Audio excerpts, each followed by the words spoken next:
नमस्कार। आप सभी गवर्नमेंट कॉलेज बूंदी के थर्ड ईयर ज्योग्राफी के स्टूडेंट्स का मैं doctor Nidhi Khinduka Jain, associate professor geography, government college Bundi, आज की ई क्लास में स्वागत करती हूँ। आप सभी जानते हैं कि हम आपके पाठ्यक्रम का सेकंड पेपर इंडिया की ज्योग्राफी या भारत के भूगोल का अध्ययन कर रहे हैं। हमारे पिछले ई वीडियोज़ में हमने इंडिया का एक लोकेशनल इंट्रोडक्शन, एडमिनिस्ट्रेटिव सेटअप और उसके साथ साथ इंडिया की जो यूनिटी इन डाइवर्सिटी की भावना है उसका अध्ययन किया था। और आज हम इंडिया की रिलीफ का अध्ययन प्रारंभ करेंगे। तो हमारा आज का जो ई वीडियो का टॉपिक है वह है भारत का उच्चावच या भारत का धरातलीय स्वरूप।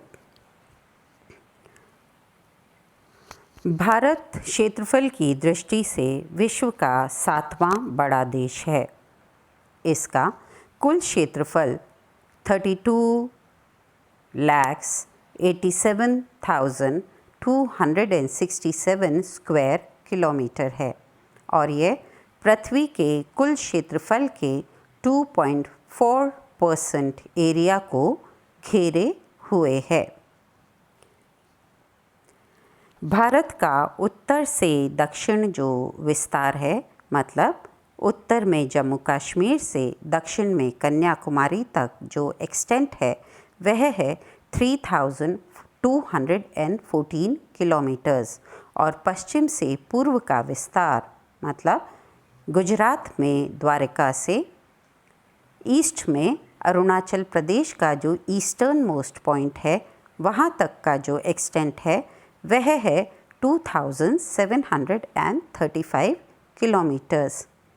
भारत की स्थलवर्ती सीमाओं की कुल लंबाई है 15,200 किलोमीटर्स तथा इसकी जो समुद्री सीमा है उसका विस्तार है 7,517 किलोमीटर्स। तो आप देख सकते हैं कि भारत की जो विस्तार है वह कितना ज़्यादा है, भारत कितना विशाल देश है। भारत का जो आकार है उसकी विशालता के कारण यहाँ के विभिन्न प्रदेशों में उच्चावच और भौतिक स्वरूप में भिन्नता पाई जाती है। तो अब हम भारत के उच्चावच, भौतिक स्वरूप या रिलीफ या उसकी जो फिजियोग्राफी है उसके स्वरूप का अध्ययन करते हैं और देखते हैं कि भारत में भौतिक स्वरूप में या उच्चावच में किस तरीके से मेजर भिन्नताएं हैं। हम जो एक्सटेंड पूरे भारत की एक मुख्य रूप से जो भारत का उच्चावच है उसका अध्ययन कर रहे हैं। सबसे पहले हम देखते हैं पर्वत या माउंटेन्स। भारत के उत्तर में, जैसा कि आप सभी को मालूम है, हिमालय पर्वत श्रृंखलाएं हैं। ये विश्व की सबसे ऊंची पर्वत श्रृंखलाओं में से हैं और ये नवीन मोड़दार पर्वत श्रृंखलाओं का एक अंश हैं। विश्व की सबसे ऊंची पर्वत चोटी माउंट एवरेस्ट इसी पर्वत श्रृंखला में है। इसी के साथ राजस्थान में अरावली पर्वतमाला स्थित है। आप जानते हैं राजस्थान में उत्तर पूर्व से दक्षिण पश्चिम की ओर एक चाप की दिशा में अरावली पर्वतमालाएं फैली हुई हैं। ये पर्वतमालाएं विश्व की प्राचीनतम पर्वतमालाओं में से एक हैं। इसी तरह मध्य भारत में सतपुड़ा और विंध्याचल की पर्वतमालाएं हैं जो कि जो नदी मैदान हैं, उत्तर भारत के वृहद नदी मैदान हैं और दक्कन का पठार है उसके मध्य में स्थित हैं सतपुड़ा और विंध्याचल पर्वतमालाएं। इसी तरह दक्षिण भारत में पश्चिमी तट पर सहयात्री पर्वतमालाएं हैं। पूर्वी तट पर पूर्वी घाट की छितराई हुई पहाड़ियाँ हैं और दक्षिण में हमें नीलगिरी की पर्वतमालाएं मिलती हैं। तो इस तरह से उत्तर से दक्षिण की ओर भारत में हमें कई प्रकार की और विभिन्न कालों की पर्वतमालाएं मिलती हैं। उत्तर में हिमालय से लेकर के दक्षिण में नीलगिरी पर्वत तक, बीच में विंध्याचल, सतपुड़ा, अरावली, सह्याद्रीज और पूर्वी घाट ये प्रमुख पर्वतमालाएं हैं। तो आप इस चित्र में देख सकते हैं कि ये जो पर्वतमालाएं उत्तर में हैं ये हिमालय पर्वतमालाएं, इसके बाद ये अरावली पर्वतमाला, यहाँ पर विंध्याचल और सतपुड़ा की पर्वतमालाएं हैं, इधर ये सह्याद्री पर्वतमालाएं, इधर पूर्वी घाट की पर्वतमालाएं और ये नीचे की तरफ नीलगिरी पर्वतमालाएं हैं। तो इस तरीके से भारत के विभिन्न क्षेत्रों में हमें पर्वतीय उच्चावच या पहाड़ियाँ देखने को मिलती हैं। इनकी ऊंचाई अलग अलग है, तो ये पहाड़ियों से पर्वतों तक में हम इन्हें विभाजित कर सकते हैं। नदी मैदान। हिमालय पर्वतमाला के दक्षिण में भारत के वृहद नदी मैदान स्थित हैं। ये विश्व के सबसे उपजाऊ मैदानों में से एक हैं और ये आप जानते हैं कि भारत एक घनी आबादी वाला देश है और भारत का जो उत्तरी मैदानी प्रदेश है, जिसमें उत्तर प्रदेश, बिहार, वेस्ट बंगाल वाले जो एरियाज़ हैं, ये हमारे सबसे घनी जनसंख्या वाले क्षेत्र हैं। तो हिमालय पर्वतमाला के दक्षिण में जो भारत के वृहद नदी मैदान हैं, यह विश्व की घनी जनसंख्या वाले क्षेत्र हैं। ये जो भारत के उत्तरी मैदान हैं, यह गंगा, ब्रह्मपुत्र, सतलज और इनकी सहायक नदियों द्वारा निर्मित हैं। नदियों ने अपने साथ इरोजन जो किया, उसके जब ये नदियाँ पहाड़ों से उतरती हैं, हिमालय की विभिन्न श्रृंखलाओं से उतरती हैं, तो ये अपने साथ अपरदित मृदा लेकर के आती हैं और ये मृदा जब इन मैदानों में जमा की गई है, तो उन्हीं काप और जलोढ़ मृदाओं से ये उत्तर भारत के वृहद मैदान निर्मित हैं और इसीलिए ये कृषि के लिए अत्यंत अनुकूल क्षेत्र हैं। इनकी मृदा बहुत उपजाऊ है, साथ ही इन्हें उत्तर भारत की नदियों से जल प्राप्त होता है और यहाँ का जलवायु भी कृषि के अनुकूल है। इसलिए इस अनुकूलता के कारण ही ये वृहद मैदानी क्षेत्र घनी जनसंख्या वाला क्षेत्र है। इसके साथ ही दक्षिण प्रायद्वीपीय भारत के दोनों तटों पर पूर्वी तटीय मैदान एवं पश्चिम तटीय मैदान हैं। पश्चिम में गुजरात से कन्याकुमारी तक पश्चिम तटीय मैदान है और पूर्वी तट पर पश्चिम बंगाल से कन्याकुमारी तक पूर्वी तटीय मैदान विस्तृत हैं। ये दोनों मैदान कन्याकुमारी पर आकर के मिल जाते हैं। इस मानचित्र में आप देख सकते हैं, ये जो उत्तर के ये जो मैदान हैं, ये देखिए उत्तर भारत के ये मैदान, ये ब्रह्मपुत्रा, ये गंगा और ये इधर सतलज नदियों के द्वारा इन मैदानों का निर्माण हुआ है। तो ये उत्तर भारत के वृहद मैदान हैं। ये पश्चिमी तट पर पश्चिम तटीय मैदान और पूर्वी तट पर पूर्वी तटीय मैदान या western coastal plains, eastern coastal plains और northern river plains of India. इसी तरीके से पठार, तो हमने देखा कि हमें विभिन्न ऊंचाई की पहाड़ियाँ और पर्वत तो हमने देखे कि कहाँ कहाँ भारत में विस्तृत हैं। इसी तरीके से हमने देखा कि नदियों के मैदान और तटीय मैदान भी भारत में हैं।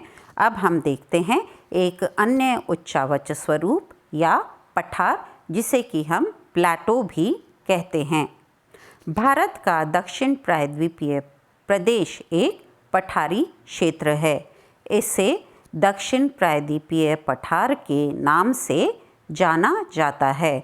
यह प्रदेश उत्तर के जो वृहत मैदान हैं, जो नदियों द्वारा निर्मित मैदान हैं, और जो सतपुड़ा और विंध्याचल की रेंजेस हैं, उनके दक्षिण में स्थित हैं ये मैदान, और इनके पश्चिम में सह्याद्री पर्वतमाला है और इनके पूर्व में पूर्वी घाट की विभिन्न छितराई हुई पहाड़ियाँ हैं।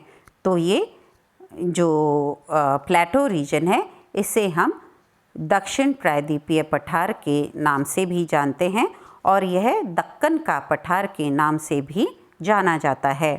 ये विश्व की प्राचीनतम कठोर चट्टानों से निर्मित हैं। गोंडवाना लैंड, जो कि विश्व की प्राचीनतम लैंड्स थी, गोंडवाना लैंड और अंगारा लैंड, जिसके बीच में टिथिस सी था, जब वो ब्रेक हुआ तो गोंडवाना लैंड उत्तर की तरफ खिसकती चली गई अंगारा लैंड के साथ साथ, और गोंडवाना लैंड का ही एक पार्ट हमारे यहाँ के दक्कन के पठार हैं। तो यह विश्व की प्राचीनतम शैलों से निर्मित हैं दक्कन के पठार। ये यहाँ आप देख सकते हैं, ये जो शेडेड रीजन है, ये हमारे दक्कन के पठार हैं। ये डेक्कन प्लेटो है। गंगा के मैदान के दक्षिण में, इसके वेस्ट साइड में यहाँ पर पश्चिमी तटीय मैदान है, यहाँ पे पूर्वी तटीय मैदान है, इधर गंगा का मैदान है, और उसके बीच में ये जो शेडेड एरिया है, ये दक्कन का पठारी प्रदेश है। इसी तरीके से हमारे देश की विशालता के साथ साथ ही यहाँ के जो विभिन्न उच्चावच स्वरूप हैं, जिनमें कि पठार हैं, मैदान हैं, पहाड़ियाँ हैं, पर्वत हैं, वैसे ही हमें यहाँ मरुस्थल भी मिलते हैं, मरुस्थल या डेजर्ट। देश के उत्तर पश्चिम में एक शुष्क मरुस्थल है, जिसे कि थार मरुस्थल या भारत का विशाल मरुस्थल के नाम से जाना जाता है। हम जानते हैं कि हमारे प्रदेश राजस्थान का पश्चिमी भाग थार मरुस्थल का ही एक भाग है, या थार मरुस्थल हमारे राजस्थान के पश्चिम में विस्तृत है। यह एक उष्ण शुष्क मरुस्थल है, जिसमें तापमान बहुत अधिक रहते हैं। जो ग्रीष्म ऋतु है, ग्रीष्म ऋतु में तो यहाँ के तापमान 50 डिग्री सेंटीग्रेड से ऊपर चले जाते हैं।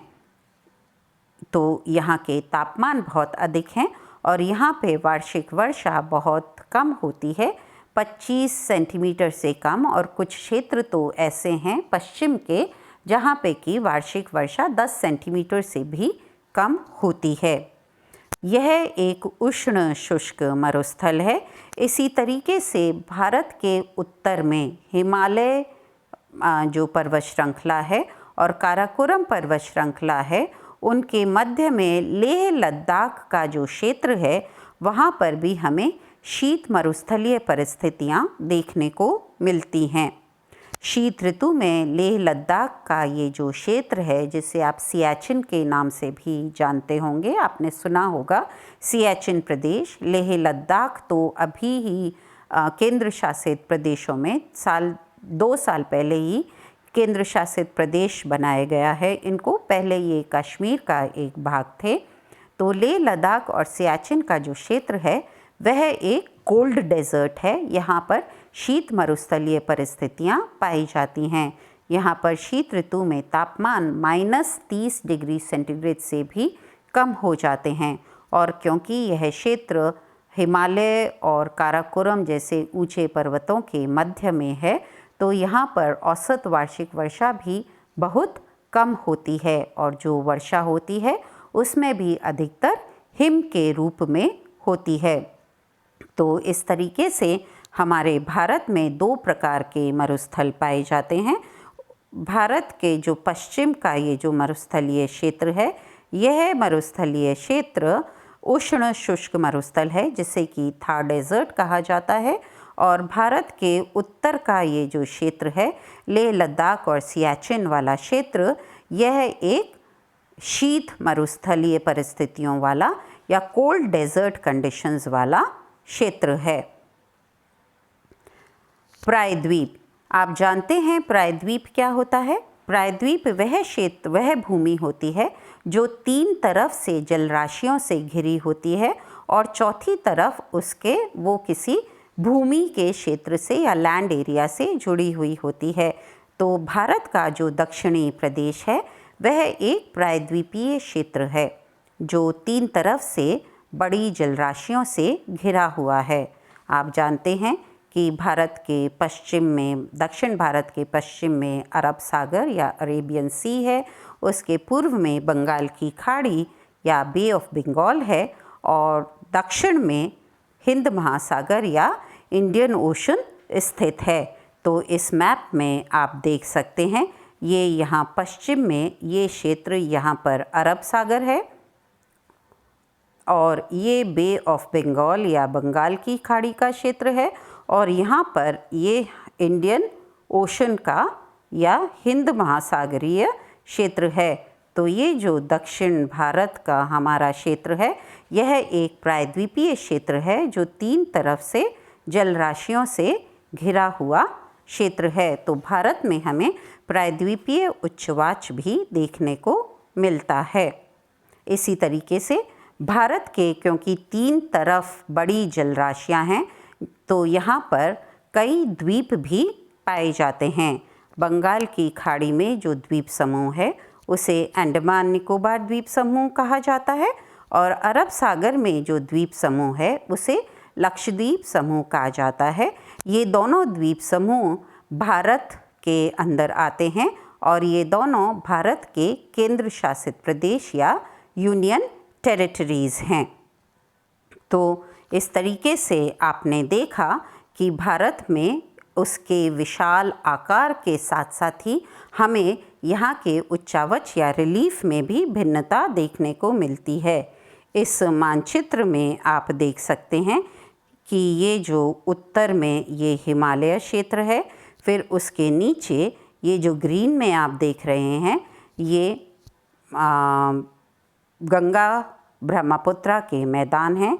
ये येलो में जो क्षेत्र है ये थार मरुस्थल है। बीच में पिंक में ये जो क्षेत्र है ये दक्षिण का पठार है। ये पश्चिम का जो डार्क ग्रीन कलर है ये पश्चिमी तटीय प्रदेश या पश्चिम तटीय मैदान, और यहाँ ये जो दिख रहे हैं वो पूर्वी तटीय मैदानी क्षेत्र हैं। उसके साथ ही इस तरफ ये अंडमान निकोबार द्वीप समूह और यहाँ पे लक्षद्वीप समूह। तो इस मानचित्र में आप देख सकते हैं भारत के फिज़िकल डिविजन्स को। तो इस तरीके से भारत में हमने देखा कि उच्चावच या रिलीफ में भिन्नताएं पाई जाती हैं। भारत में पर्वत, पठार, मैदान, प्रायद्वीप, मरुस्थल, शीत मरुस्थल एवं उष्ण मरुस्थल और द्वीप समूह सभी प्रकार की उच्चावच या फिज़िकल फीचर्स या रिलीफ हमें देखने को मिलती है। अब जैसा कि मैंने आपको पहले भी कहा था कि आपको हर ई वीडियो के बाद मैं एक असाइनमेंट दूंगी और आप एक रजिस्टर बना लीजिए अपने इस पेपर के लिए, जिसमें कि आप उन असाइनमेंट्स को रेगुलरली करते रहिए, क्योंकि अगर किसी कंडीशन में हमें आपको इंटरनली असेस करना पड़ा तो हम असाइनमेंट्स के द्वारा ही आपको असेस करेंगे। तो आज का मैं आपको एक लॉन्ग क्वेश्चन दे रही हूँ, बड़ा क्वेश्चन, जिसे कि आप 250 से 500 शब्दों में उत्तर दे सकते हैं। भारत के आकार की विशालता के कारण यहाँ पर उच्चावच में प्रादेशिक भिन्नता पाई जाती है। कथन की समीक्षा कीजिए। आपको इसका एक लॉन्ग आंसर देना है 250 से 500 शब्दों में, और अगर आप इसके साथ साथ मानचित्र बना करके अपने आंसर को एक्सप्लेन करेंगे तो और भी अच्छा होगा।